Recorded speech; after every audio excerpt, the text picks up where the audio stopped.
Ah, Il plus a que la reçu dernière un fois, je bouquet suis de fleurs choquée. plus gros que ses fesses. Mais c'est trop beau. Oh my god. Mais c'est quoi ce bouquet? Il est plus gros que mes fesses. Regardez.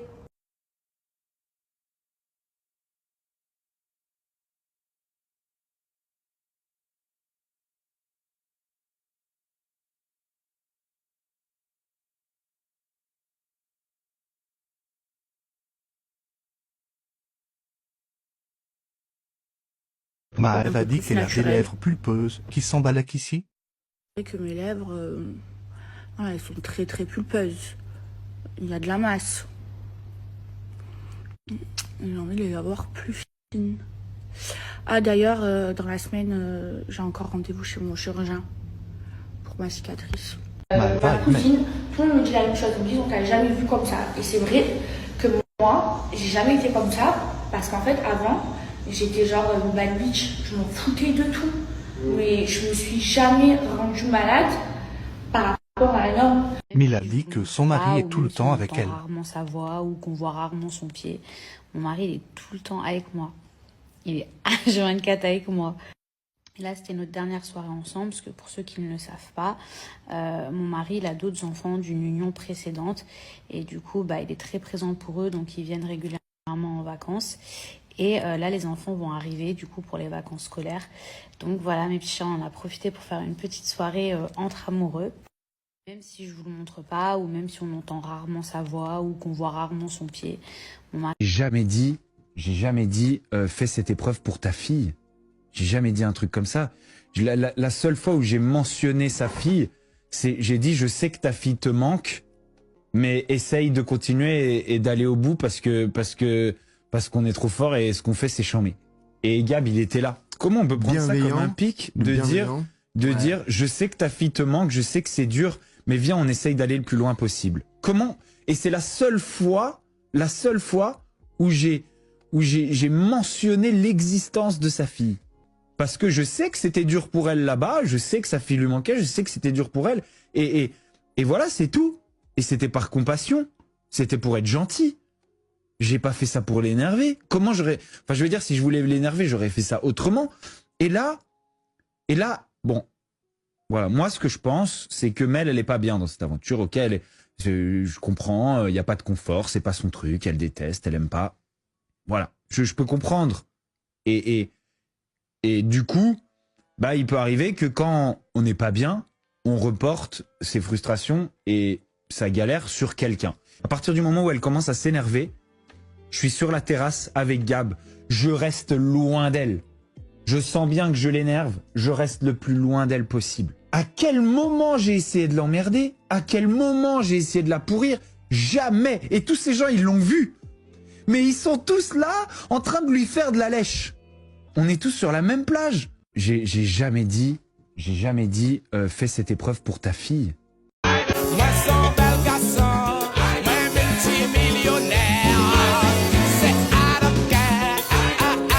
On va Nicolas rectifier explique ce qu'il fait le à bordel, Dubaï sous j'aime le pas le même toit faire, que mais son bon. ex-Laura. Quand il y a des trucs totalement faux, ne vous faites pas avoir, c'est juste pour avoir des clics. Il n'y a rien de concret, il n'y a rien de... C'est de la merde. Très clairement, c'est de la merde.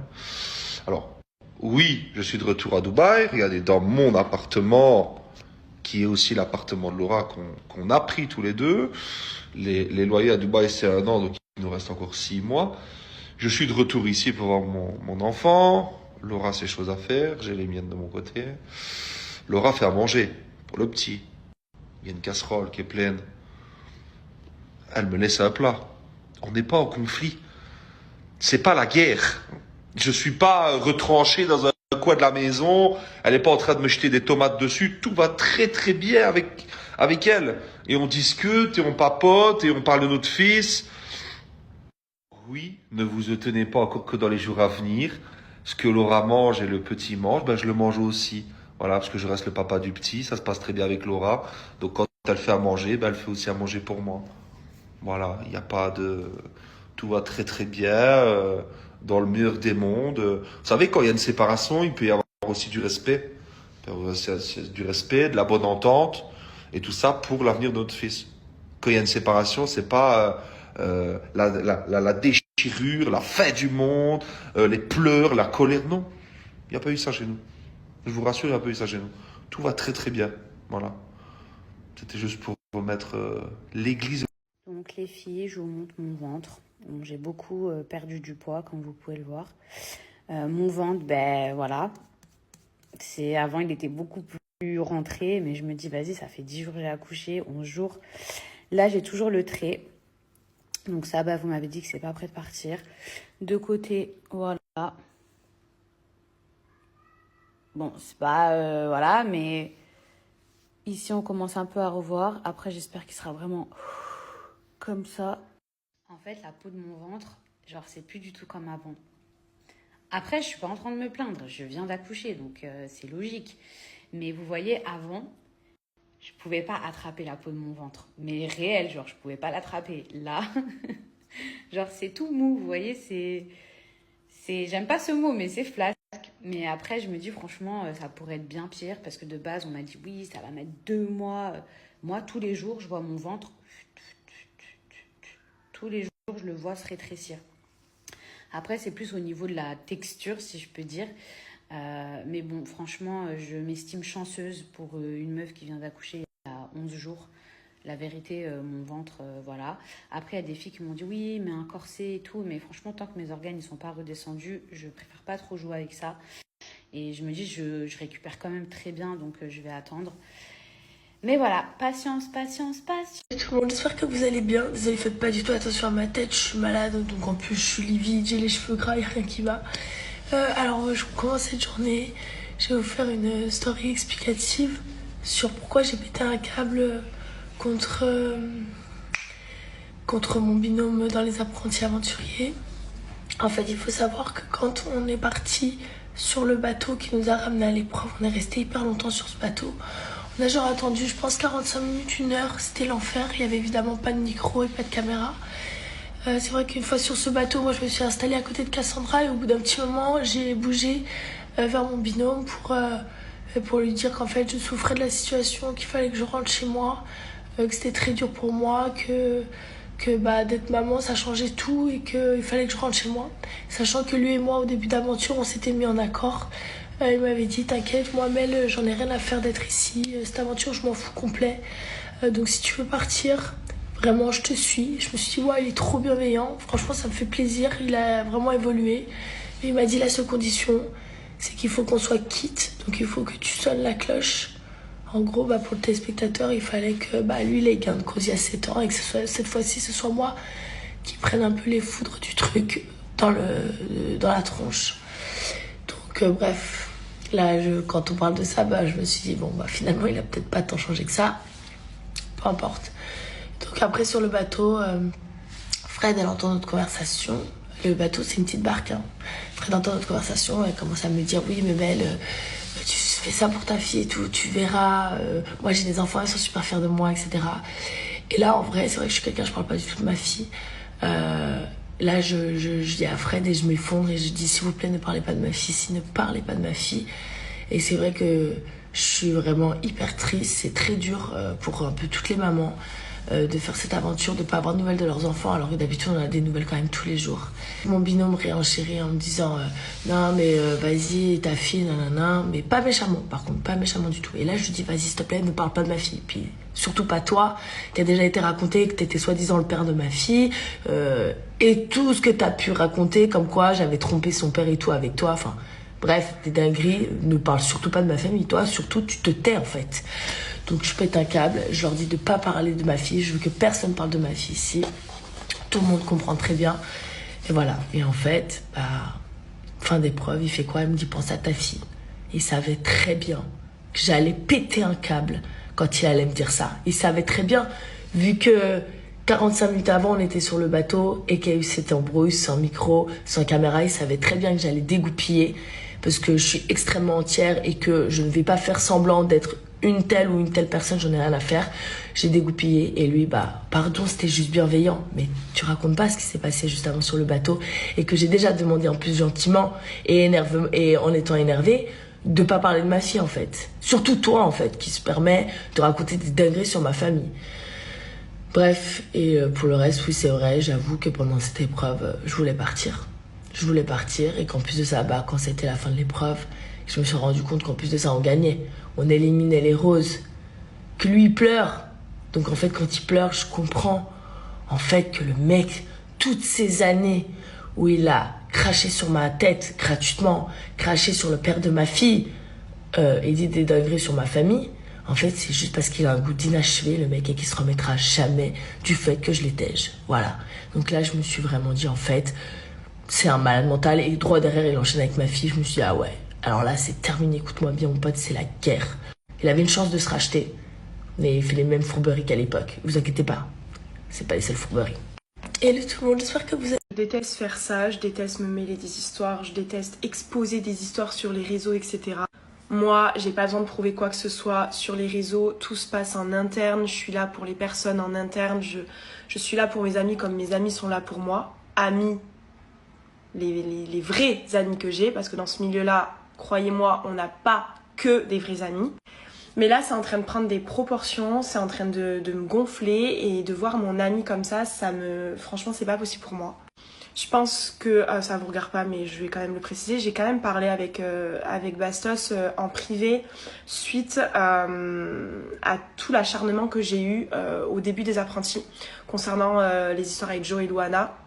L'acharnement, bon, vous avez compris, mais bon, c'est parti un peu loin quand même. Certaines personnes ont eu des remarques très très très méprisantes, se permettent de juger sur des épisodes, sur des montages, sur le peu de choses qui s'est vraiment passé et sur le peu de choses que vous voyez de la réalité. Et moi j'avais écrit à Bastos parce que je comprenais pas en fait pourquoi enfoncer, même si c'est son taf de faire des lives, des vidéos et tout, pourquoi mettre en fait pourquoi enfoncer en fait, parce que plus il en parle, plus ça continue et voilà. Moi quand il a parlé, quand il a cité le mot hystérique, folle, tarée, des trucs comme ça, je suis désolée. Mais là c'est un autre sujet, là c'est Mel. Mel qui aussi, là dans certains épisodes, elle a un peu le montage contre elle. Honnêtement, j'adore la production, etc. Je tourne avec plaisir, j'ai passé de très bons moments, etc. en tournage. Mais là, je vous le dis, moi-même, pour ma part, je pensais qu'il y a certaines choses au montage qui n'y seraient pas. Ou alors qu'on montrerait vraiment tout. Là, quand vous voyez Mel péter un câble sur la plage comme ça, on pourrait presque croire comme moi qu'elle est... Ça y est, elle est charbée la meuf. Mais en fait, il faut savoir que moi, du coup, j'y étais dans ce tournage. J'étais surtout collée à elle tout le temps puisque Mel égale Cass, Cass égale Mel sur un tournage. Donc, en fait, on était vraiment ensemble. Et donc, je sais tous les tenants et les aboutissants. Je sais tout de tout de tout. Il y a beaucoup de choses que vous ne voyez pas de Mel. Beaucoup de choses aussi où Mel, elle a été mal plus d'une fois sur ce tournage. Beaucoup de fois, on m'a demandé d'aller la voir pour la consoler, pour la rassurer, pour qu'elle reste. Parce que depuis le départ, elle voulait partir.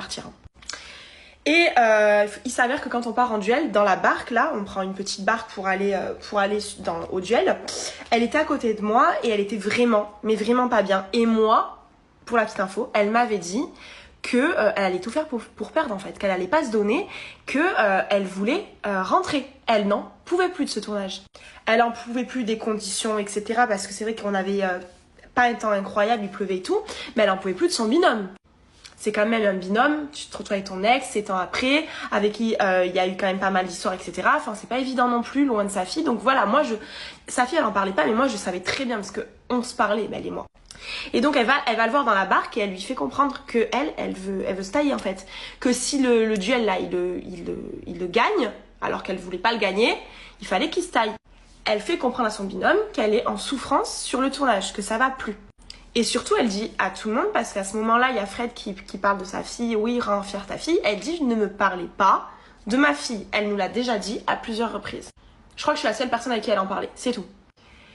Bref, le duel, vous avez vu, on se retrouve quand même bien en galère. Il était très compliqué. Elle gagne. Et Bastos, en fait, lui faisait comprendre que si il voulait vraiment abandonner les deux, que comme il y a 7 ans ou 6 ans, je sais plus, c'était lui qui avait sonné la cloche, que en gros... pour un peu une vengeance, une revanche, etc., je ne sais quoi, c'était à elle maintenant de sonner la cloche. Alors ça, ton binôme, il va pas bien, il n'y a pas question de qui va sonner quoi en fait.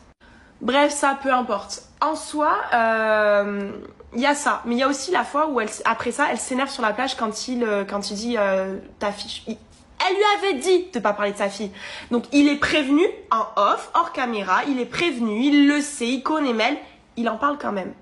Ça peut être de la maladresse, ça peut être pour la rendre, enfin voilà, la motiver, lui dire ouais, sois fière de toi. Mais quand même, quand la meuf elle te dit ça plusieurs fois, au bout d'un moment voilà. Mais c'est pas tout. Moi là, c'est ça qui me...